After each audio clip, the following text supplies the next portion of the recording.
Assalamualaikum SLS students. I hope you will be fine. Students हम unit number 3 और 5 number present के बारे में पढ़ रहे हैं।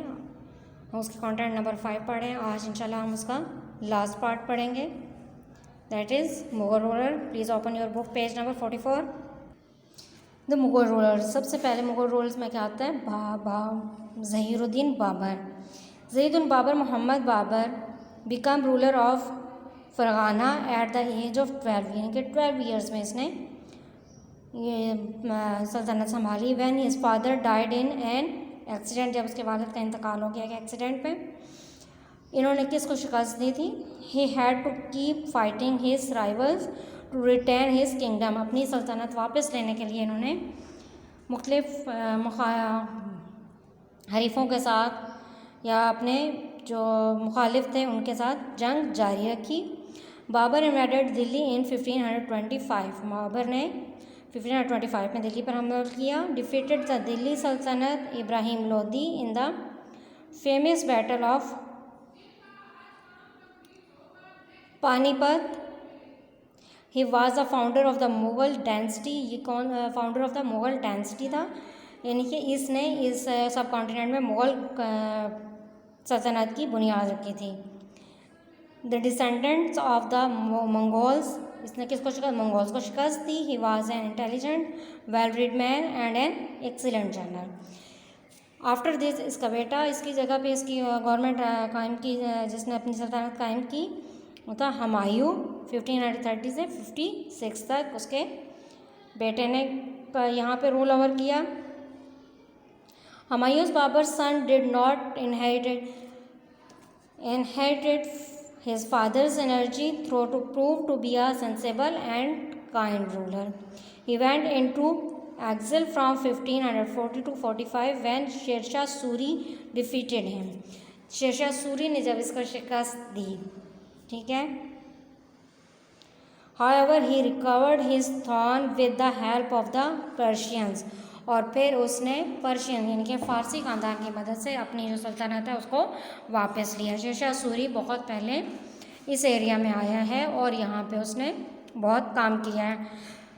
हमारे मुल्क में जो जीटी रोड चल रही है ये शेरशाह सूरी के ज़माने में बनाई गई है, ठीक है। हुमायूं सेकंड मुग़ल रूलर था। अगर मैं आपको बताती हूँ कि सब कॉन्टिनेंट में सबसे स्ट्रॉन्ग जो सल्तनत रही है या स्ट्रॉन्ग बादशाह रही है वो मुग़ल ख़ानदान की रही है, कि मुग़ल ख़ानदान में नस्ल दर नस्ल ये बादशाहत चलती रही है, एक के बाद एक आता गया। और एट द एंड जब ब्रिटिश गवर्नमेंट ने सब कॉन्टिनेंट में कदम रखा तो उसके बाद इस मुग़ल ख़ानदान की डिक्लाइन पीरियड या उसका ज़वाल का ज़माना शुरू हो गया। और जहाँ से फिर आहिस्ता आहिस्ता क्या हुआ कि ब्रिटिश ने अपना रूल यहाँ पे रूल ओवर कर लिया और फिर एट द एंड बरसगीर ये सब कॉन्टिनेंट को 2 पार्ट्स यानी कि पाकिस्तान और भारत में कन्वर्ट कर दिया गया, ठीक है। सेकंड अकबर 1556 से 1605। हुमायूं सन जलालुद्दीन मोहम्मद अकबर वाज 13 यानी कि 13 ईयर्स ओल्ड था जब उसने गवर्नमेंट संभाली। व्हेन हुमायूं डाइड, हुमायूं की वफ़ात के बाद। He prove to be the greatest of the Mughal empires. He was highly intelligent and surrounded himself with scholars, poets, painters and architectures. He was also a very successful general who never lost a battle. यानी कि ये एक बहुत कामयाब journal था जिसने कभी भी कोई भी जंग नहीं हारी। और इसके इर्द गिर्द किन लोगों का जिनके ज़्यादातर कौन से लोग इसके इर्द गिर्द हुआ करते थे?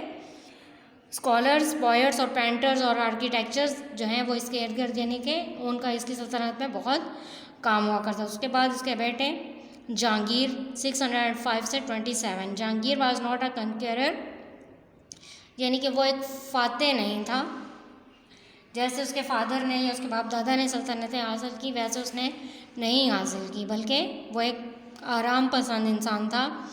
Akbar he wanted to be a remember as a just ruler and had a silver chain with a gold bell installed when any person with a complaint could ring to get his attention.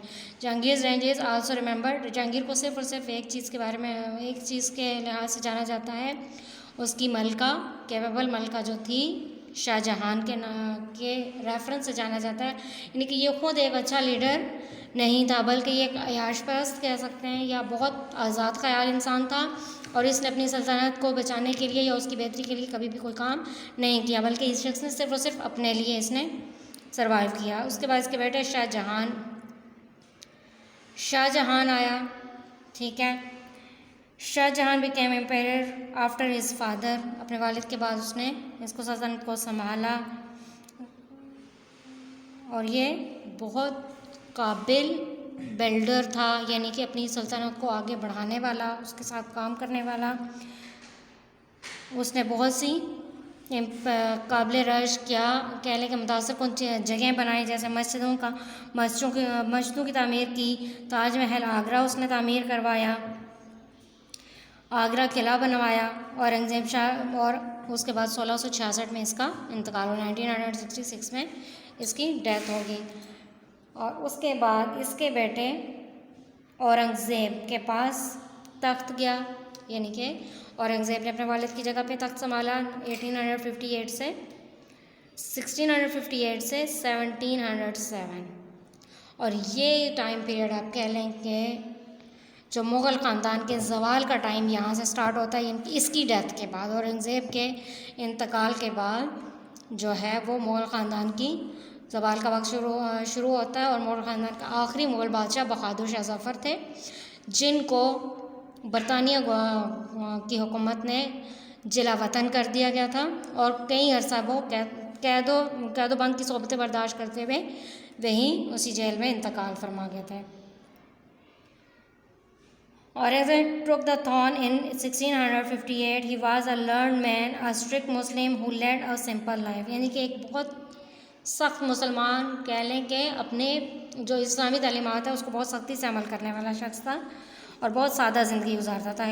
The Mughal empire under Aurangzeb was bigger than ever before, और औरंगज़ेब के दौरे हुकूमत में जो Mughal empire था वो बहुत ज़्यादा वसी हो गया, यानी कि इससे पहले इतना वसी नहीं था।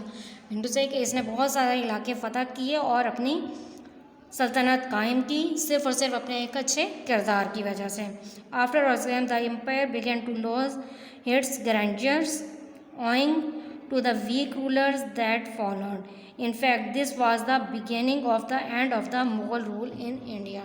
और ये जो है मुग़ल रूल के एंड होने की स्टार्टिंग थी, यानी कि यहाँ से फिर मुग़ल सल्तनत का ज़वाल शुरू हुआ, और फिर आहिस्ता आहिस्ता करके यानी कि जैसे जैसे टाइम गुजरता गया मुख्तलिफ़ किस्म के हालात वाक़यात के बाद आखिरकार सब कॉन्टिनेंट 2 कंट्रीज़ में डिवाइड हो गया। इसकी समरी एक दफ़ा देख लें आप। सबसे पहले गज़नवी ख़ानदान आया, जिसने 977 से 1157 तक, यानी कि मोहम्मद बिन कासिम के बाद का टाइम है। सबकतगीन उसका नाम था, उसकी राइड हुई 997 में।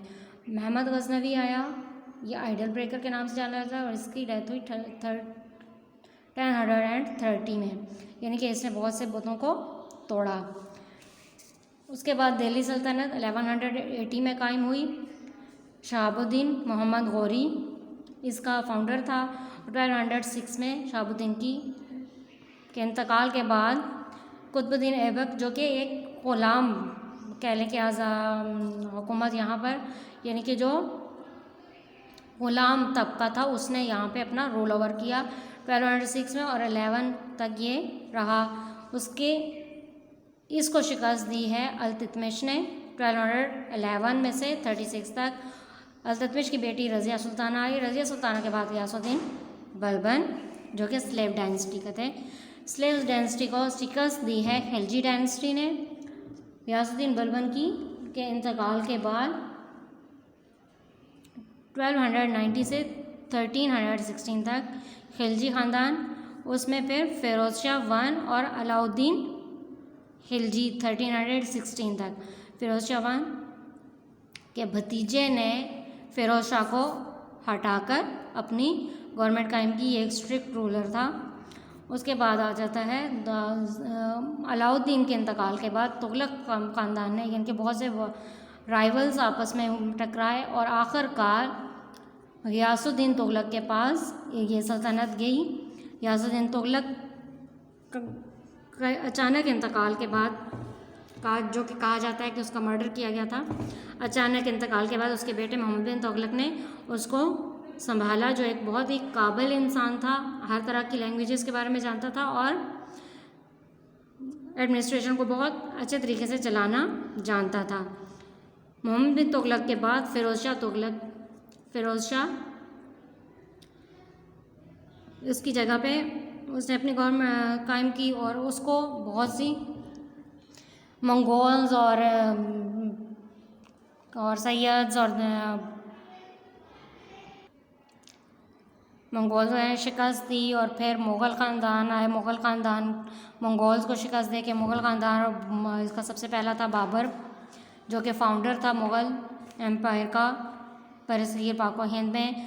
फिर ये जो मुग़ल ख़ानदान है ये एक सीक्वेंस से चलता आया मिंटू से, कि मुग़ल ख़ानदान ने फिर बहुत अरसे तक सब कॉन्टिनेंट पे अपनी सल्तनत कायम रखी, यानी कि इनके जो तख्त था वो नस्ल दर नस्ल मुंतकिल होता गया और 1707 के बाद इस ख़ानदान का ज़वाल शुरू हुआ, जो कि ब्रिटिश गवर्नमेंट ने किया। यानी ब्रिटिश गवर्नमेंट ने इस सल्तनत को आहिस्ता आहिस्ता करके ख़त्म किया। और क्या था कि जैसे जैसे ये सल्तनत आगे बढ़ रही थी तो जो कमज़ोर लीडर आ रहे थे, जो कमज़ोर सल्तनत संभालने के लिए बादशाहत आ रही थी, उनकी मुख्तलिफ़ कमज़ोरियों के से फ़ायदा उठा के ब्रिटिश गवर्नमेंट ने इस मुग़ल ख़ानदान के एम्पायर को गिरा दिया। बाबर के बाद हुमायूं से अकबर, अकबर से जहांगीर, जहांगीर से शाहजहां और फिर औरंगज़ेब से यहाँ से डिक्लाइन शुरू हो जाता है मुग़ल ख़ानदान का। आई होप सो कि आपको ये लेसन बहुत अच्छी तरह से समझ आ गया होगा। इंशाल्लाह हम अपने नेक्स्ट लेक्चर्स में इसकी एक्सरसाइज करेंगे। अपना बहुत सारा ख्याल रखिएगा। टेक केयर, अल्लाह हाफ़िज़।